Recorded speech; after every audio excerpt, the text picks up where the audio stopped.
کہ ابن عباس رضی اللہ عنہ اپنے آخری زمانے میں جہاں وہ بہت دور مدینے سے ایک بستی کی طرف چلے گئے تھے وہیں پر عید کی نماز ادا کر لیا کرتے تھے۔ یہ حدیث اس باب کے تحت لائے ہیں کہ دیکھو یہ جماعت میں شامل نہیں ہوتے تھے، آنا بھی دور پڑتا تھا، عمر بھی ہو گئی تھی، اس واسطے وہاں کے لوگوں کو جمع کر کے، وہ دراصل کیا ہے گھر کے لوگ ہو سکتے ہیں، بس اس سے زیادہ کیا ہو سکتے ہیں، تو ان سے نماز عید پڑھا لیتے تھے یا پڑھوا دیتے تھے۔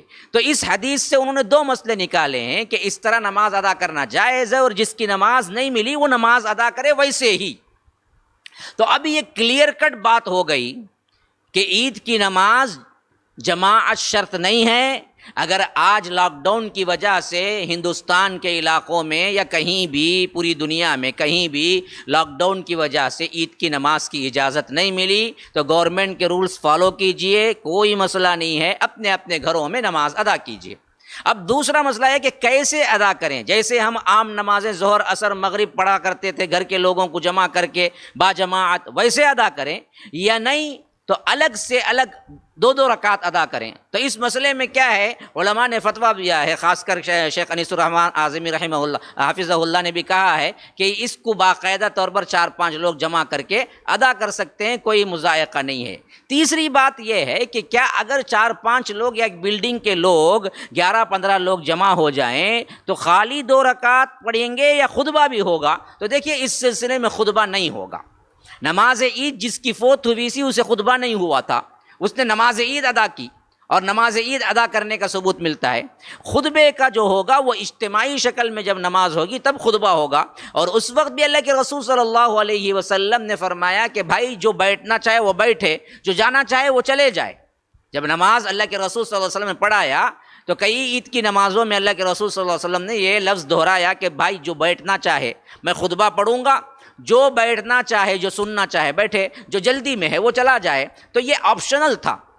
تو اس وقت لاک ڈاؤن کی پوزیشن میں جہاں ایک بلڈنگ ہے یا آ کر ایک عمارت ہے یا ایک آ کر کیا ہے کالونی ہے، گیٹڈ کالونی ہے، اب کہتے ہیں کہ ہم کیا ہیں جی 100 ہیں 50 ہیں یا آ کر ایسے ہیں تو ہم جمع کر کے نماز ادا کر لیں۔ نہیں، بہتر طریقہ یہ ہے کہ آپ نماز تو ادا کریں لیکن خطبے کے ساتھ کہ نہیں، نارمل نماز ادا کر لیں جیسے کہ آپ ظہر عصر مغرب ادا کرتے تھے۔ اچھا طریقہ کیا ہے؟ یہ 2 رکعت واجب نماز بعضوں کے پاس سنت موقدہ، بہتر ہے کہ واجب بھی قرار دیں کیونکہ کیا ہے اللہ کے رسول صلی اللہ علیہ وسلم نے کبھی نہیں چھوڑا۔ تو یہ 2 رکعت واجب نماز آپ 12 زائد تکبیرات کے ساتھ پڑھتے ہیں۔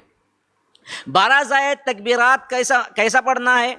عمومی طور پر جو ایک مشہور ہو گیا ہے کہ 3 ایک رکعت میں اور 3 ایک رکعت میں، جو کہ 6 زائد تکبیروں کے ساتھ احناف وغیرہ پڑھتے ہیں، اس کے کوئی خاص دلائل نہیں ملتے۔ 12 زائد تکبیروں کے ساتھ محدثین کے پاس خاصی ثقہ روایات ملتی ہیں۔ وہ 12 زائد تکبیرات کیسے؟ پہلی رکعت میں اللہ اکبر تکبیر تحریمہ باندھ لینے کے بعد 7 تکبیرات کہے جائیں، 7 تکبیرات وقفے سے، اللہ اکبر اللہ اکبر۔ اب اس میں ہاتھ اٹھا کے باندھنا یا باندھے رکھنا دونوں جائز ہے۔ ہاتھ اٹھانا اور باندھے ہی رکھنا، مثلا آپ کیا ہے تکبیر تحریمہ کے لیے ہاتھ اٹھائے، اللہ اکبر ہو گیا تکبیر تحریمہ۔ اب عید کی نماز آپ پڑھ رہے ہیں، اب اس کے بعد 7 مرتبہ آپ کو تکبیر کہنا ہے، اللہ اکبر اللہ اکبر اللہ اکبر، کہتے جا سکتے ہیں، کوئی مسئلہ نہیں۔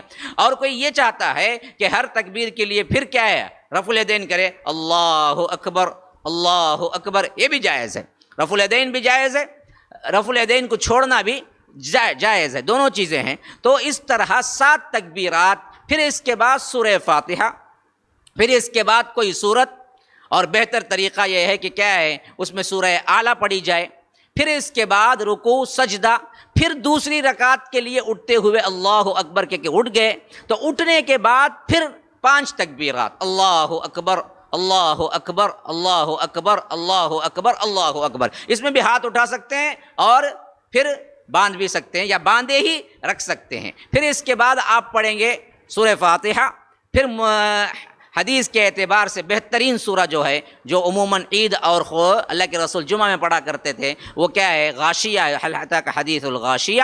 پھر اس کے بعد کیا ہے؟ رکوع، سجدے، اور اس کے بعد جس طرح آپ قاعدے میں بیٹھ کے سلام پھیرتے ہیں پھیر دیجئے۔ اگر کسی کو اعلیٰ اور حل اتاک حدیث الغاشیہ دونوں نہیں معلوم تو کوئی بھی صورت پڑھ سکتا ہے، یہ نہیں کہ وہی پڑھنا ہے، فرض نہیں ہے، بہرکیف سنت کا طریقہ یہ ہے۔ تو اس حیثیت سے آپ عید کی نماز ادا کر لیں گے، اور اس میں ترتیب بندی وہی ہوگی جو عام نمازوں میں ہوگی کہ بڑے لوگ ہیں تو کیا ہے سب بنا لیں گے امام کے پیچھے، پھر بچے، پھر عورتیں۔ اگر کہیں کیا ہے صرف میاں بیوی ادا کر رہے ہیں تو بیوی پیچھے کھڑی ہوگی اور سامنے مرد کھڑا ہوگا، اور اسی طرح عورتیں ہیں تو عورتیں بھی پیچھے کھڑی ہوں گی اور سامنے مرد کھڑا ہوگا۔ تو اس حیثیت سے عید الفطر کی یہ نماز ہم گھروں میں ادا کرنا چاہیے، جس کا ثبوت کتاب و سنت سے ملتا ہے۔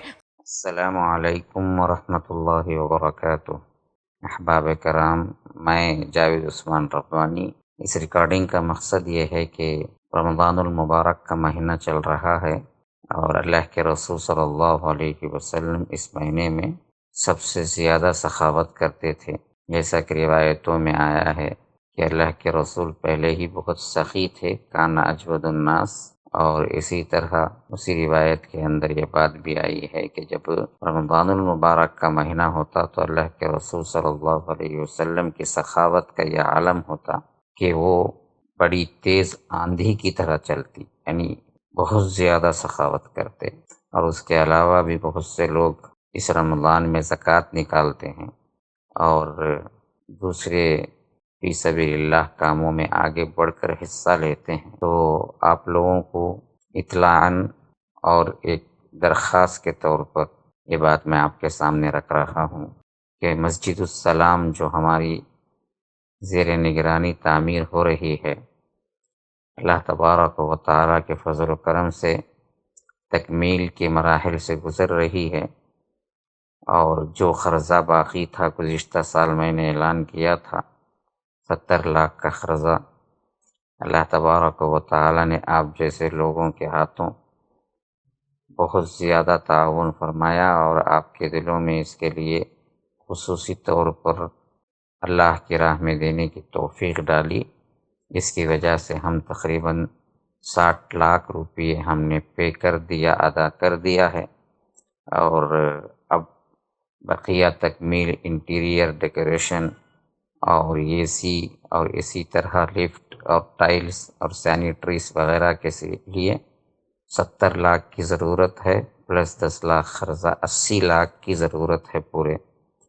تو جو لوگ میرے بیانات کو لگاتار سنتے ہیں اور ہمارے مرکز کو جانتے ہیں، مرکز السلام کو اور مسجد کے بارے میں آپ لوگوں کو معلوم ہے، اور مرکز کے ایکٹیویٹیز کے سلسلے میں آپ لوگوں کو اچھی طرح معلوم ہے، اس کے لیے آگے بڑھ کے آئیے۔ رمضان المبارک میں 1 کا 10 ملتا ہے تو اللہ تبارک و تعالیٰ کے پاس بے انتہا اجر و ثواب ہے۔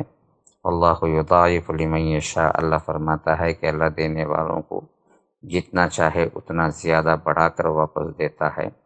تو آپ اس مرکز کو زکوٰۃ بھی دے سکتے ہیں، مرکز کے ایکٹیویٹیز اور مرکز کے اخراجات بھی 70-80 ہزار کے قریب پر منتھ ہوتے ہیں، تو اپنی زکوٰۃ بھی دیجیے۔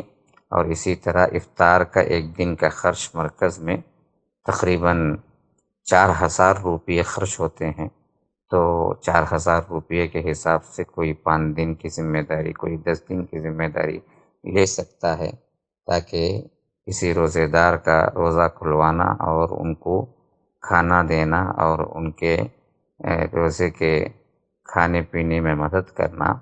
اللہ کے رسول صلی اللہ علیہ وسلم نے فرمایا کہ اس کو اللہ تعالیٰ ایسے ہی اجر دیتا ہے بغیر وہ روزے دار کی ثواب کی کٹوتی کے، یعنی پورا ثواب اس کو 1 روزے کا دیتا ہے۔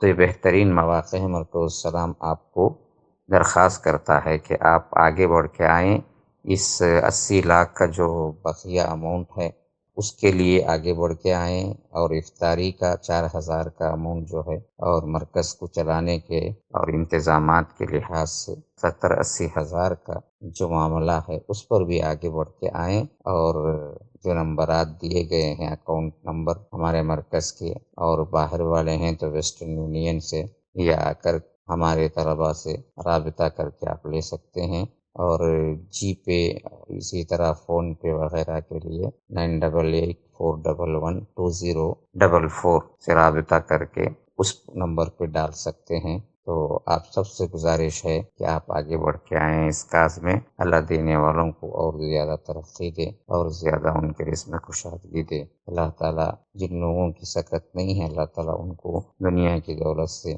مالا مال کرے اور اس کے ذریعے دین کا کام لے۔ اللہ تعالیٰ سب کو صحت و عافیت کے ساتھ دین و دنیا کی ہر بھلائی عطا کرے۔ السلام علیکم ورحمۃ اللہ وبرکاتہ۔